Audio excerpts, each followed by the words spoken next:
Subscribe करें और bell दबाएं ताकि कोई खबर रह न जाए।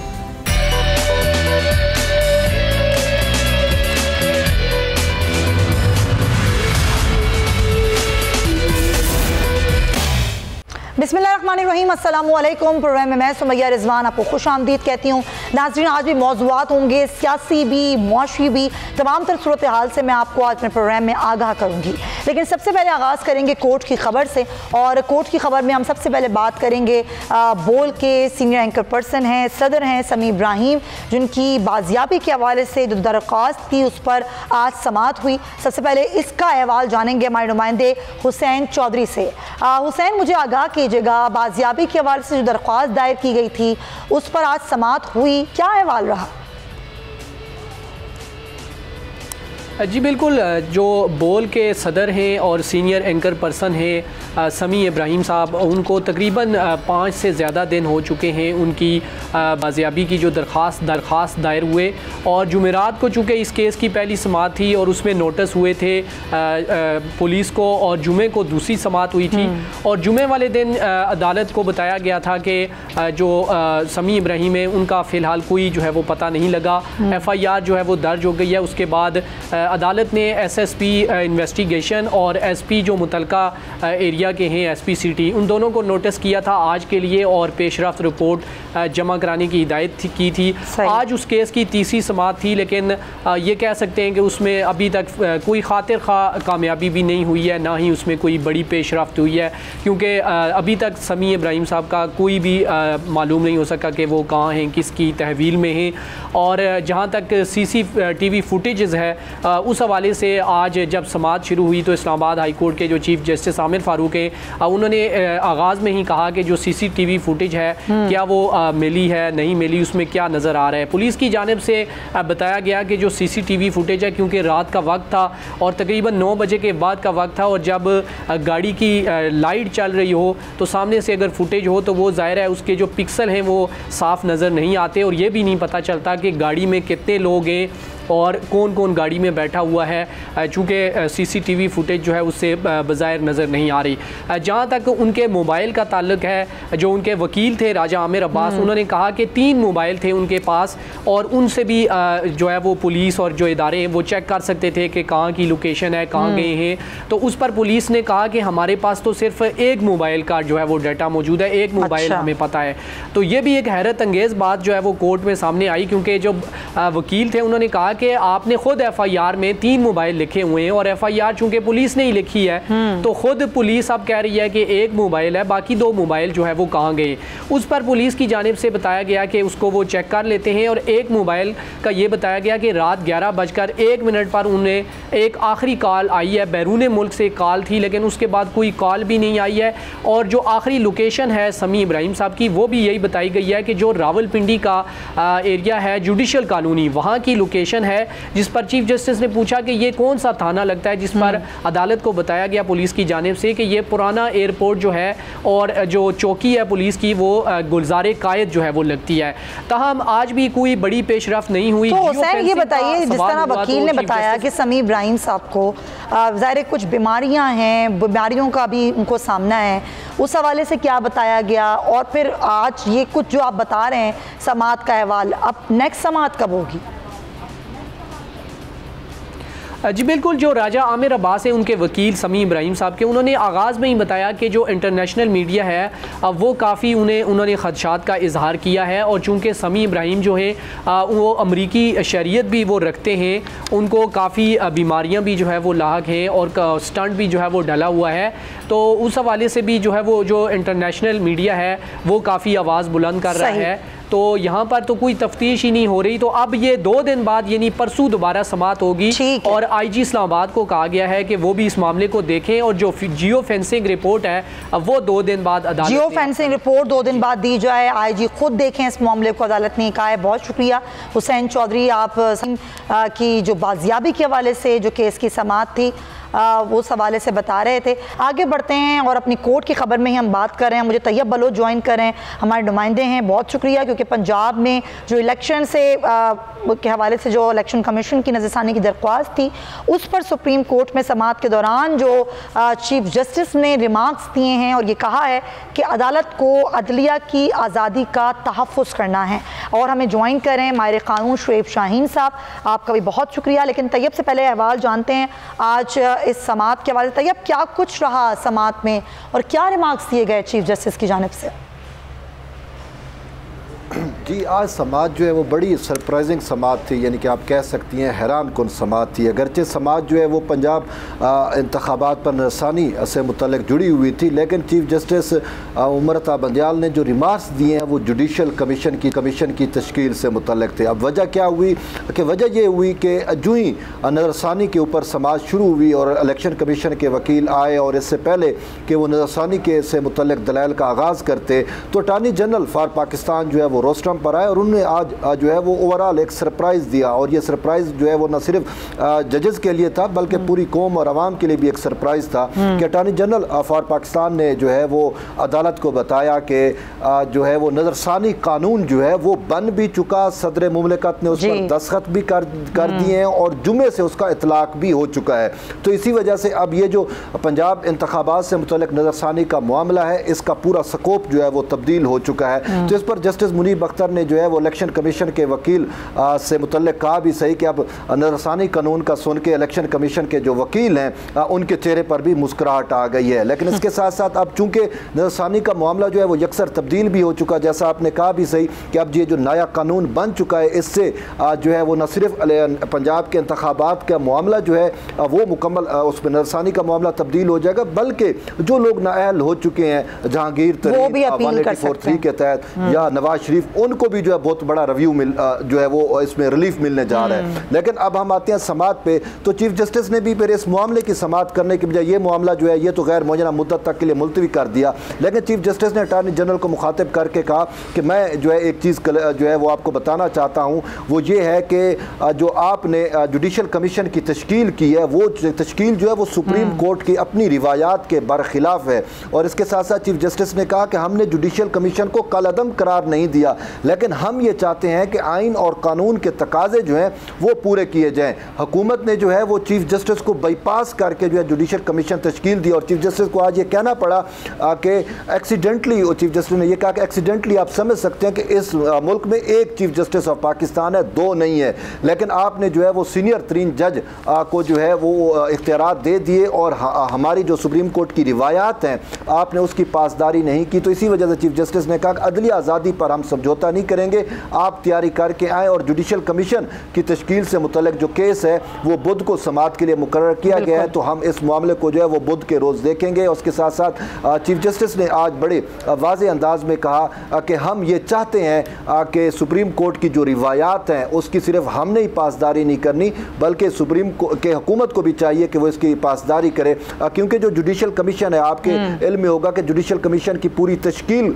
जो है वो बकौल चीफ जस्टिस और 5 रुकनी लार्जर बेंच के वो तश्कील जो है वो गैर कानूनी तौर पर हुई थी, जिस वजह से सुप्रीम कोर्ट ने ऑडियो लीक जुडिशल कमीशन का नोटिफिकेशन जो है वो मुअत्तल किया था और केस को 31 मई तक के लिए समाअत के लिए मुकर्रर किया था। अब 31 मई को मामले पर समाअत होगी। तो इसी वजह से आज जो पंजाब रिव्यू का मामला था उसमें चीफ जस्टिस ने जुडिशल कमीशन की तश्कील से मुतल्लिक मामले पर जो है वो रिमार्क्स दिए हैं और अटार्नी जनरल को भी कहा है कि आइंदा समाअत पर आप तैयारी करके, और हम ये चाहते हैं कि जो चीज़ें जो कायदे कवानीन को तोड़ा गया उन कायदे और कवानीन को दोबारा से हम उसी तरीके से जोड़ें। और साथ में उन्होंने ये भी कहा कि गुस्से और इश्तियाल से जो है वो हालात मज़ीद ख़राब होंगे, समझदारी के साथ जो है हमें मामलात को लेकर चलना है। बिल्कुल सही। तैयब, आप साथ ही रहिए। शुएब शाहीन साहब, अभी 184(3) जिसकी बात बताई भी और जिस तरह से तैयब बता रहे थे कि आज बहुत सरप्राइजिंग था कि जब ये बताया गया कि जो supreme court review of judgments and order act नाफिज कर दिया गया है, जिसमें ना सिर्फ ये रिव्यू वाले सारे मामलात चेंज हुए बल्कि अपील का हक मिल गया उन तमाम लोगों को जिसमें जहांगीर तरीन और नवाज शरीफ शामिल हैं कि वो अब रिव्यू कर सकते हैं अपनी नाअहली के हवाले से, वो एक अपील दायर कर सकते हैं। आप किस तरह से देख रहे हैं इस चीज़ को? और ना सिर्फ उन दोनों को बल्कि उन तमाम लोगों को जिनको नाअहल किया गया, उनसे इनको बड़ा रिलीफ मिलेगा?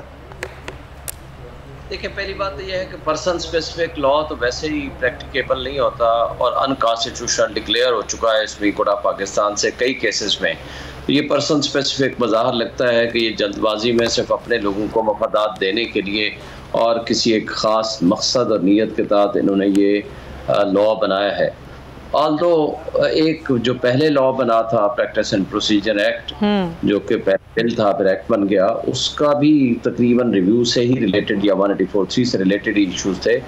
वो मैटर अभी सब जुडिस है before the supreme court of Pakistan. इसका मतलब है कि ये जो नया लॉ बना है उन्होंने आज खुद उस पिछले लॉ को नलीफाई कर दिया। एक तरफ तो ये कहते हैं कि जी रिव्यू का स्कोप हमने बढ़ा दिया, उसमें तो एपेलेट प्रोविजन रख दी थी कि हमने अपील प्रोवाइडेड कर दी है। तो ये सारी चीजें देखी जाएंगी कि क्या ये पर्सन स्पेसिफिक है। लेकिन ये देखें हुआ कैसे ना कि इसका इत्तलाक हो गया जुम्मे से, सदर ने इसकी मंजूरी भी दे दी थी, ये भी आज बड़ा सरप्राइजिंग था उनके लिए। देखिए, वाकई ये बात आमतौर पर तो सदर साहब इस तरह का कोई भी पर्सन स्पेसिफिक लॉ होता है तो उस पर ऑब्जेक्शंस करते हैं या कम से कम वो वापस भेजते हैं और उसके बाद अगर मंजूरी न भी दें तो भी वो लॉ बन जाया करता है सेकेंड टाइम। तो लेकिन इस दफ़ा उन्होंने ये कर दिया है। लेकिन देखें, एक तो ये इन पेंडिंग केसेस पे इसका इम्पैक्ट आएगा, दूसरा जो ऑलरेडी डिसाइडेड केसेस हैं उस पे भी उसका इम्पैक्ट आएगा, और जो इस वक्त 14 मई के इलेक्शंस के हवाले से जो इलेक्शन कमीशन की जो रिव्यू पटिशन पेंडिंग है उस पर इतलाक आएगा, और दूसरा गवर्नमेंट ऑफ पाकिस्तान उस फैसले को अगर चैलेंज करना चाहे तो उनका फिर फ्रेश काज ऑफ एक्शन पैदा हो जाएगा। तो ये सारी चीज़ें बहरहाल हैं। तो कोर्ट ने इसलिए कहा है कि इस लॉ को भी हम उस कानून के साथ देखेंगे जो कि ऑलरेडी फिक्स्ड है केस।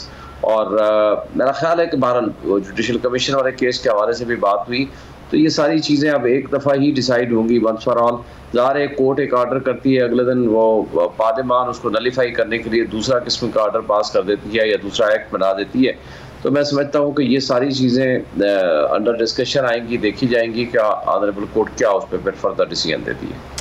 राइट, बहुत शुक्रिया शुएब शाहीन साहब, thank you so much for your time. Tayyab Baloch, आपका भी बहुत शुक्रिया। और यकीन आगे जाके बहुत कुछ अनफोल्ड भी होता है। एक समाअत 31 मई को जिसमें ऑडियो लीक्स का मामला है जुडिशल कमीशन के क़याम का, और अब एक ये मामला है जिसका जुम्मे से इतलाक हो गया है। और अब वो लोग जो कि नाअहल हुए थे वो ना सिर्फ इस पर अपील दायर कर सकते हैं बल्कि ये जो रिव्यू वाली चीज़ें हैं उनको भी देखना होगा किस तरीके से वो आगे बढ़ती हैं। फिलहाल नाज़रीन, प्रोग्राम में एक ब्रेक लेते हैं, वापस आते हैं तो सियासी सूरत हाल पर बात करेंगे। स्टे विद अस।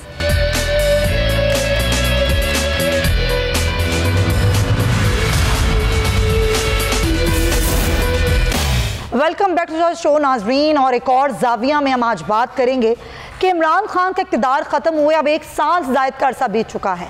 इस एक साल के दौरान इत्तेहादी सरकार को शदीद मुआशी और सियासी अदम इस्तेहकाम का सामना रहा है। ये बात बिल्कुल हकीकत है कि शदीद तनकीन और मुश्किल तरीन सियासी और मुआशी बहरानों के बावजूद हुकूमती काविशों से मुआशी हालात बेहतरी की तरफ आना शुरू हो गए हैं। वज़ारत ख़ज़ाना ने पाकिस्तान के डिफ़ॉल्ट के खदशात को भी रद्द किया है। वज़ारत ख़ज़ाना का ये कहना है कि पाकिस्तान का घाना और श्रीलंका से मुवाजना करना एक गुमराहकुन बात है। दूसरी तरफ पाकिस्तान ने IMF से भी जान छुड़वाने का बेहतरीन फैसला कर लिया है। इस हवाले से अभी सरकार सतह पर तस्दीक या फिर कोई तरदीद सामने नहीं आई है। अलबत्ता वज़ीर ख़ज़ाना इसाक डार ने कुछ रोज़ कबल ही इस बात का इंदिया देते हुए कहा था कि IMF मुआहिदा करना है तो करे और नहीं करना तो ना करे। इससे ज़्यादा बोझ हम आवाम पर नहीं डाल सकते हैं। इत्तेहादी हुकूमत का साथ देने दोस्त ममालिक ईरान, चीन और सऊदी अरब भी अब करीब आ गए हैं। चीन पाकिस्तान को कर्ज वापसी में मजीद मोहलत देने के लिए रजामंद हो गया है।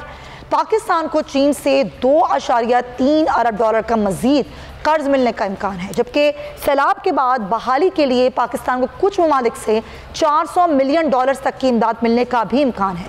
शदीद माली बहरान और मुल्क में सियासी इंतशार के बावजूद स्टेट बैंक ऑफ पाकिस्तान के मुताबिक पाकिस्तान ने 6 माह में $10 अरब 21 करोड़ का बैरूनी कर्ज और सूद वापस किया है, जो कि यकीनन एक काबिल तहसीन इक़दाम है। गवर्नर स्टेट बैंक के मुताबिक बैंकिंग सेक्टर में इस्लामिक बैंकिंग का जो हिस्सा है वो 20% तक पहुंच चुका है। इस्लामिक कैपिटल मार्केट का हुजम $3 ट्रिलियन तक पहुंच चुका है। हुकूमत की जानिब से अहम फैसले किए जा रहे हैं और हालात को बेहतर करने के लिए मुश्किल फैसले किए जा रहे हैं। तारीख में पहली बार 2 रूसी वजीर जो हैं वो 86 रुकनी वफ्द के हमरा पाकिस्तान आ चुके हैं। पहली बार रूस से रियायती कीमत पर तेल पाकिस्तान को मिल रहा है और अगले चंद रोज में रूसी तेल पाकिस्तान में आ जाएगा। मुमकिन है कि आने वाले दिनों में आवाम को हुकूमत की तरफ से पेट्रोलियम मसनूआत पर भी कोई रिलीफ दिया जाए। अब सवाल यहाँ पर यह बनता है कि क्या आइंदा आने वाले महीनों में रूस के साथ तिजारत में मजीद फ़रोग हासिल होगा और हुकूमत की तरफ से रूस के साथ जो तिजारत है वो मुल्की मईशत के लिए कितनी मुस्बत साबित होगी। जल्द सियासी इस्तेकाम आने के बाद क्या मईशत में नुमाया बेहतरी आ सकेगी और IMF की सख्त शराइत पर अमल के बावजूद स्टाफ लेवल मुआहिदा ना होने पर हुकूमत का अगला कदम क्या होगा, हुकूमत क्या सोच रही है, जुमले बने हैं उसके लिए भी यकीनन कुछ ना कुछ स्ट्रेटजी तय की गई होगी। इस पर बात करने के लिए मुझे ज्वाइन कर रहे हैं पाकिस्तान मुस्लिम लीग नून से राना एहसान साहब। अस्सलाम वालेकुम राना साहब। वालेकुम सलाम। राना साहब, डेफिनेटली कोशिशें हुकूमत कर रही है कि मुआशी इस्तेकाम भी आए, मुआशी इस्तेकाम आएगा तो ये सियासी इंतशार भी ख़त्म होगा। उसके लिए स्टाफ लेवल मुआहिदा अगर IMF से नहीं होता तो सेकंड स्ट्रेटजी हुकूमत की क्या है, क्योंकि जून में बजट भी लेकर आना है आप लोगों ने। देखें, 2 चीज़ें क्लियर होनी चाहिए कि हम समझते हैं कि सारी जो प्रायर एक्शंस थे वो मुकम्मल हो गए हैं, चाहे वो मॉनेटरी पॉलिसी हो, चाहे वो सर्कुलर डेट का इशू हो, पावर सेक्टर में गैस सेक्टर का इशू हो, और जो जो जो जो जो ये 9th रिव्यू है, लोगों को पता होना चाहिए कि ये जुलाई से सितंबर का होता है। तो इसके अंदर जो हमारे टारगेट्स तय थे IMF से वो हमने अचीव कर लिए। तो हम पुरुमीद हैं, हमारा ख्याल है, हम पॉजिटिव हैं कि ये 30 जून से पहले ये जो SLA एग्रीमेंट है ये हो जाना चाहिए है। और डिले अब पाकिस्तान की तरफ से नहीं है, IMF की तरफ से। पाकिस्तान ने वो सारे रिक्वायरमेंट कंडीशंस फुलफिल कर दिए हुए हैं जो IMF के थे, यही वजह है कि हम पुरुमीद हैं। दूसरा सवाल कि अगर IMF ना हुआ तो फिर क्या होगा, तो देखिए IMF तो पिछले 4-5 माह से जो है वो नहीं हुआ, तो उसके बावजूद जो ये मुल्क है वो डिफ़ॉल्ट वाली सूरत हाल में नहीं है बल्कि बेहतरी की तरफ है। अगर आप सिर्फ 2-3 इंडिकेटर्स मैं आपको बता दूं, जो बहरान बनने का ये सारा जो इशू बना वो एक रिकॉर्ड फिस्कल डेफिसिट था जो 8% GDP के हुजम पे था पिछले साल PTI के आखिरी साल के अंदर। उसके अंदर भी वाज़े कमी आ रही है इस साल के अंदर। इसका मतलब है कि हमने एक फिस्कल डिसिप्लिन के अंदर मईशत को चलाया, मईशत में बेहतरी आई, हमने कर्जे अजाफी नहीं चढ़ाए और यानी कि कमी आई खसारों के अंदर। दूसरी साइड पे आप करंट अकाउंट सरप्लस में है। जाहिर सी बात है ये इंपोर्ट कंप्रेशन से है जो कि एक पॉजिटिव चीज़ नहीं है, लेकिन करंट अकाउंट सरप्लस का होने का मतलब है कि कोई नए अजाफी डॉलर डेफिसिट नहीं हो रहा, नए कर्जे नहीं चल रहे हमारे पे। वो पुराने कर्जे जो हैं वो उतारने का वो डेफिनेटली है कि, लेकिन आज के दिन और पिछले 3-4 महीनों से नए कर्जे नहीं चढ़ रहे इस मुल्क के ऊपर डॉलर टर्म्स के अंदर। और तीसरा ये कि हमने अपना ओवरऑल जो हमारा ये टेन्योर है उसमें मैं नेट की बात कर रहा हूँ, हमने नेट कर्जे कम किए एक्सटर्नल साइड पे डॉलर टर्म्स में। ये पाकिस्तान की तारीख में चंद ही दफ़ा होता है कि आपके कर्जे बड़े ना हो, कम हुए हो। पहले लोग कहते थे कि हमने 10 अरब वापस किया, लेकिन वो 15 अरब इजाफी ले लेते थे तो नेट 5 अरब डॉलर से कर्जे बढ़ जाते थे। अभी ये पिछले हमारे टेन्योर में नेट कर्जों में कमी आई है। तो ये सूरत हाल है, लेकिन हम पुरुमीद हैं IMF का मुआहदा होगा और SLA हो जाना चाहिए, हमारी तरफ से कोई पेंडेंसी। अच्छा, कुछ मुआशी तज्जियाकार ये कई दफ़ा मेरे शोज़ में भी और वैसे भी उन्होंने बात की राना साहब कि अगर IMF से स्टाफ लेवल मुआहिदा हो भी जाता है तो डॉलर को कंट्रोल करना फिर भी इतना आसान नहीं होगा। डॉलर की स्मगलिंग अभी नहीं बल्कि 1 साल से ही, उससे पहले से ही जारी है। डॉलर रेट कंट्रोल करने के लिए हुकूमत क्या कर रही है, इसकी स्ट्रेटजी क्या है? एक जो डॉलर है नहीं जिसकी वजह से इंटरनेशनल पेमेंट्स नहीं हो पा रही, फिर ज़ाहिर डॉलर बढ़ता है, आपके रुपए की कदर गिरती है तो वैसे ही मईशत को बहुत नुकसान पहुंचता है। उसके लिए हुकूमत क्या कर रही है? देखें, डॉलर को कंट्रोल करने के लिए हमने ये डॉलर के आउटफ्लो को कंट्रोल किया है तो तभी हम करंट अकाउंट सरप्लस में आए। लेकिन जो गैर ज़रूरी इंपोर्ट्स थी जो कि यानी कि जो सूरत हाल जिस तरह की जिस मुल्क जिस क्राइसिस से गुजर रहा है उसमें डॉलर की शॉर्टेज है हमारे पास, तो हमने ऑटोमोबाइल्स और इनकी प्रायोरिटी तरजीहात नहीं दी। तरजीहात हमारी उन चीज़ों के ऊपर है जो एक्सपोर्ट ओरिएंटेड हैं, उनसे रिलेटेड अगर कोई इंपोर्ट होनी है डॉलर टर्म्स में तो उसको इजाज़त है या उसके लिए आसानी है। अब तो वैसे ये कमर्शियल बैंक्स इन चीज़ को देख रहे हैं जहां प्रायोरिटी हुकूमत ने दी है, तो यही चीज़ें थी जिनसे आप कंट्रोल कर सकते थे। दूसरा देखें, लॉन्ग टर्म के अंदर आपको अपनी एक्सपोर्ट्स बढ़ानी है, आपने इंपोर्ट सब्स्टिट्यूशन करनी है, ये सारी चीज़ें हैं। लेकिन शॉर्ट टर्म में जो हमारे पास टूल्स थे, चाहे वो इंपोर्ट कंप्रेशन हो, वो हमने अपनाए और उससे नताइज हासिल हुए। ये शॉर्ट टर्म मेजर्स हैं, लेकिन इस वक्त और कोई ऑप्शन नहीं थी तो हमने वो अपनाए हैं। उससे ग्रोथ रेट में कमी ज़रूर आई है, उसका जो अल्टरनेटिव इम्पैक्ट है वो ये ज़रूर है। लेकिन अल्हम्दुलिल्लाह ये हम ये कह सकते हैं कि पाकिस्तान अभी वो जो डिफ़ॉल्ट का नारा लग रहा था और एक रेटरिक बनाया जा रहा था सियासी तौर पे, वो नहीं है। दूसरा, मैं समझता हूँ कि जो पॉलिटिकल इंस्टेबिलिटी थी उसने बहुत माशी नुकसान पहुँचाया, उसमें भी कमी वाक़ई हुई है, जो कि पाकिस्तान की मईशत के लिए बेहतर होगा। आने वाले दिनों में हम बॉटम आउट कर चुके हैं इंशाल्लाह। और आवाम तो यही चाहती है राना साहब के सियासी इस्तेहकाम आए, ताकि मुआशी इस्तेहकाम आए, आवाम को रोज़गार मिले और उनके लिए आसान हो ज़िंदगी को गुजारना। आप मेरे साथ रहिए, हुकूमत नहीं चाहती कि इमरान खान से कोई मुज़ाकरात हों, लेकिन नाज़रीन, जब से इमरान खान की हुकूमत गई और इत्तेहादी हुकूमत वजूद में आई, उस वक्त से लेकर अब तक इमरान खान की तरफ से कभी अमेरिका मुखालिफ, कभी इदारों के आला अफसरान, कभी मीर सादिक, मीर जाफ़र, कभी नून लीग, कभी पीपल्स पार्टी, कभी अंदरूनी साजिश तो कभी बैरूनी साजिश जैसे मुख्तलिफ इल्ज़ामात बग़ैर किसी सबूत के लगाए गए। बाद में इन इल्ज़ामात में वक्त के साथ साथ तब्दीलियाँ भी आती रहीं। इमरान खान ने गुज़िश्ता शब 12:04 पर ट्वीट में अपने ये इल्ज़ाम आयद किया कि कराची से ताल्लुक़ रखने वाले उनके रुकन सूबाई असम्बली मलिक शहजाद अमान पर पार्टी छोड़ने के लिए दबाव डाला गया। साबिक़ वज़ीर आज़म ने अपने ट्वीट में लिखा कि जब MPA ने पार्टी छोड़ने से इनकार किया तो उनके ट्रकों को आग लगाकर तबाह किया गया। उन्होंने ट्वीट के साथ साथ जलते ट्रक की वीडियो भी शेयर की। सार्फिन ने इमरान खान पर वाज़ेह किया कि उनकी जानिब से शेयर की जाने वाली वीडियो नौशेरा में ऑयल डिपो में आग लगने के मौके पर बनाई गई थी और इस वाक़े को अब 1 साल से ऊपर हो चुका है। शदीद तनकीद के कुछ ही देर बाद उन्होंने ये ट्वीट डिलीट कर दी। कोई पहला मौका नहीं था कि इमरान खान की तरफ से माजी में बग़ैर तस्दीक के मुतनाज़ ख़बरें आवाम तक पहुँचाई गईं और बाद में उन पर यूटर्न लिया गया। मुल्क में जारी शदीद इंतशार की कैफियत में ऐसी मनगढ़ंत खबरें एक बड़ी जमात के बड़े सियासी लीडर की तरफ से फैलाना शदीद बाइस तशवीश है। इससे कबल इमरान खान ने मुतालबा किया था कि खबरें आ रही हैं कि ख़वातीन से जेलों में ज़्यादती हुई है, अदलिया सोमोटो ले और ख़वातीन को रिहा कराए। निगरान वज़ीर आला पंजाब मोहसिन नकवी ने इमरान खान के इन तमाम तर इल्ज़ामात को मुस्तरद किया और कहा कि ख़वातीन से बदसलूकी से मुतालिक प्रोपेगेंडा किया जा रहा है, जेल में कैद ख़वातीन के साथ कानून के मुताबिक कार्रवाई कर रही हैं। दूसरी तरफ इमरान खान की तरफ से जिस हुकूमत पर इल्ज़ामात का सिलसिला मुसलसल है, दूसरी तरफ इमरान खान इसी हुकूमत को मुज़ाकरात का पैगाम दे रहे बनाई गई, लेकिन हुकूमत ने यह कह दिया कि अब कोई मुज़ाकरात नहीं होंगे। राना साहब, सबसे पहले मुज़ाकरात पर ज़रा बात कर लेते हैं, फिर उनके इल्ज़ामात पर भी बात करेंगे कि इमरान खान ने कमेटी बना दी, उस कमेटी के मेंबरान भी उन्होंने बता दिए, लेकिन आप लोग कह रहे हैं कि मुज़ाकरात नहीं होंगे। लेकिन सियासत में मुज़ाकरात का दरवाज़ा कभी बंद नहीं होता, तो क्या कहीं आप लोग चाहेंगे कि कोई मुज़ाकरात हों, क्योंकि वो भी सियासी जमात हैं, आप भी सियासी जमात हैं, आप दोनों ने ही इलेक्शंस लड़ने हैं आगे जाके? देखिए, मुज़ाकरात तो बहुत आगे तक बढ़ चुके थे और मुज़ाकरात में चंद हफ्तों की बहस थी, 3-4 हफ्ते या 6 हफ्तों का मामला रह गया था कि इलेक्शन कब होने, लेकिन इन्होंने मुज़ाकरात के टेबल से वॉकआउट किया और सुप्रीम कोर्ट को जो है वो ये शिकायत लगाई कि जो है आप 14 मई को जो है वो इलेक्शन कराएं।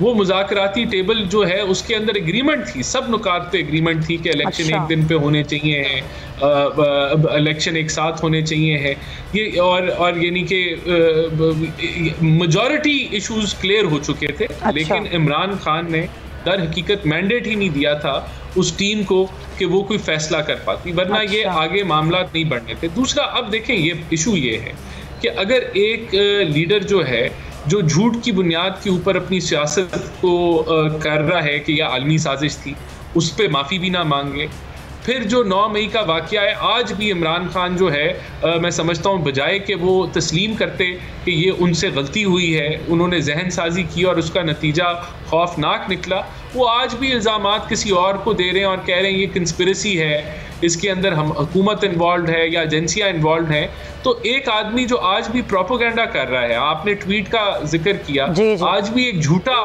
प्रोपोगेंडा कर रहे हैं कि जी ये जो मेरे बंदे जा रहे हैं वो भी खुद नहीं जा रहे, उनको भी उनके ट्रकों को जलाया जा रहा है।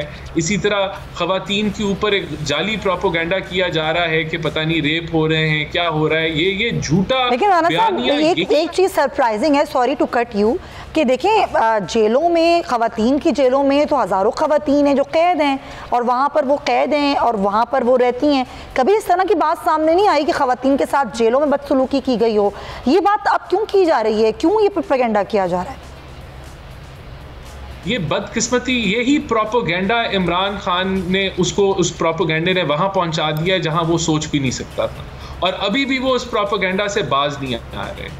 ये वो नफरत के बीज हैं, ये वो जहन साजी है जो की जाती है। आप यकीन करें, मेरे अपने रिश्तेदारों ने अमेरिका से फ़ोन करके पूछा कि बदसलूकी ये ख़वातीन के साथ क्यों हो रही है। पहली बात तो ये कि कोई हज़ारों की तादाद में ख़वातीन अरेस्टेड नहीं है पीटीआई की, मेरे ख्याल से 1 दर्जन। कितनी ख़वातीन है वैसे, आप तादाद बता सकते हैं?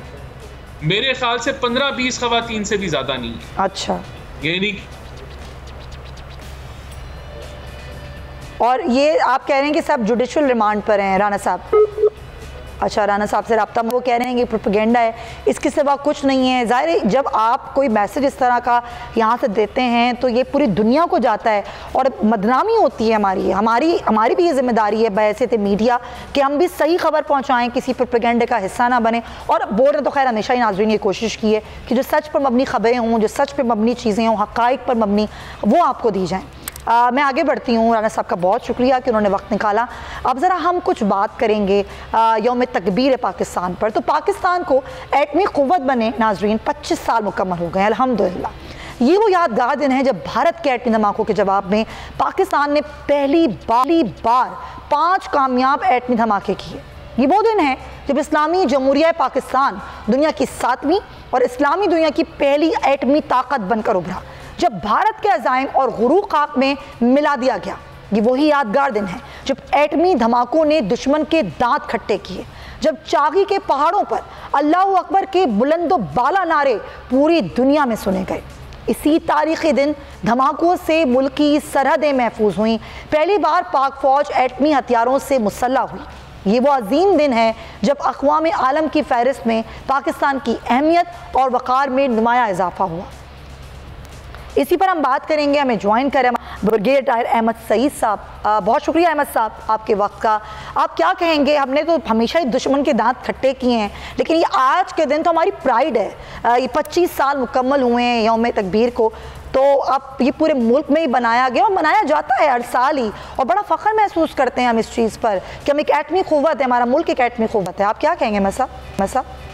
जी अल्हम्दुलिल्लाह, बिल्कुल ऐसा ही है। इस साल हमने सिल्वर जुबली मनाई है यौम तकबीर की, कि ये ऐसा एक दिन है जिसमें हमारे साइंसदानों ने, हमारे इंजीनियर्स ने, पॉलिटिकल और जो मिलिट्री क़यादत है उन्हीं काविशों से पाकिस्तान ने अपने सेल्फ डिफेंस को इनविंसिबल बनाया था कि अब कोई दुश्मन हमारी तरफ मैली आंख से नहीं देख पाएगा। तो अल्हम्दुलिल्लाह न्यूक्लियर वेपन्स जो पाकिस्तान के पास हैं, प्योरली इसने खत्ते में अमन इंश्योर किया है, हमारी सिक्योरिटी को इंश्योर किया है, हमारी सोवरेनिटी को इंश्योर किया है, और इसके साथ साथ ताकत का जो एक तवाज़न है जो इस खत्ते के अंदर अमन के लिए इंतहाई ज़रूरी था, उसको अचीव करने के लिए कलीदी किरदार अदा किया है अल्हम्दुलिल्लाह। अल्हम्दुलिल्लाह, बहुत शुक्रिया आपका ब्रिगेडियर अहमद सईद साहब। यकीनन ये फ़ख्र का बाइस है, हम एक बड़ी एटमी क़ुव्वत हैं पाकिस्तान, और हमें अपनी अफ़वाज पर, अपनी तमाम दारों पर फ़ख्र है, और हम बेहतरीन कौमों में से एक कौम है। और हमें हमेशा ये बात सोचनी चाहिए कि जो वो कौमें जो मुत्तहिद रहती हैं वो हमेशा कामयाब होती हैं। इसी नोट के साथ प्रोग्राम का वक्त ख़त्म होता है। अपना बहुत ख्याल रखिएगा। आपसे कल मुलाकात होगी इंशाअल्लाह। अल्लाह हाफ़िज़।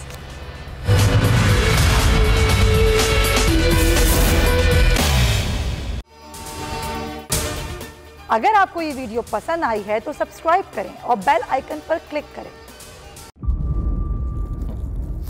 इंतजार था ना, चलो इस बार वो करते हैं जो इससे पहले किया ही नहीं। किस्मत की आंखों में आंखें डाल के जीतना होगा। सब में शेर जैसी राह, जर्रा जर्रा भी हर कंटेस्टेंट को लगेगा पहाड़। लड़खड़ाना नहीं है, खोल दो अपने पंख अगर आसमान छूना है। अबे लग रहा है ये सब पहले भी कहीं सुना है। एंटरटेनमेंट की गारंटी जनाब, क्योंकि यहाँ खेलोगे कूदोगे तो बनोगे नवाब। खुश रहो पाकिस्तान। खुश रहो पाकिस्तान, बुध और जुमेरात शाम 7 बजे सिर्फ बोल एंटरटेनमेंट पर। सब्सक्राइब करें और बेल दबाएं ताकि कोई खबर रह न जाए।